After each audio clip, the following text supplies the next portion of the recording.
হরে কৃষ্ণা। আজ আমরা গিয়েছিলাম আমাদের এক পরিচিত ভক্তের বাড়িতে বৈষ্ণব সেবার নিমন্ত্রণে। আর তারপর আমরা প্রসাদ পেলাম, নৃত্য করলাম, আর বাকিটা তো আপনারা দেখতেই পাবেন। তো চলুন, এই যে আমাদের বৃন্দা মহারানীকে এখন খাওয়াচ্ছি।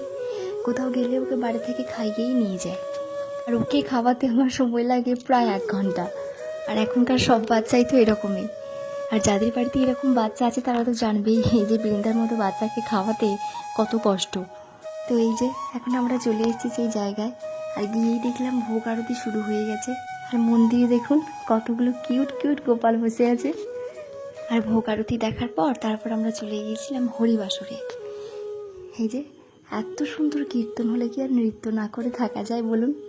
তাই বৃন্দার বাবাকে দিয়ে আমিও একটু নৃত্য করে নিলাম।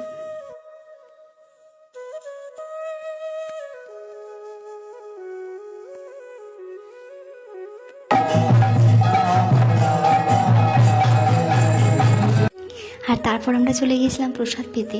প্রসাদে ছিল পাস্তা, পোলাও, পটলের সবজি, আর ছিল মোচার কোপ্তা, আর ছিল কচুর শাক, চাটনি, মিষ্টি, পাঁপড়, পরমান্ন। আর তারপর প্রসাদ পাওয়ার পর আমরা একটু ঘরে চলে গেছিলাম বিশ্রাম নিতে। আর আমাদের বৃন্দা এখানে প্রভুর সাথে টুকি টুকি খেলছিল। তো আজ এই পর্যন্ত। সবাই ভালো থাকবেন, সুস্থ থাকবেন। হরে কৃষ্ণ।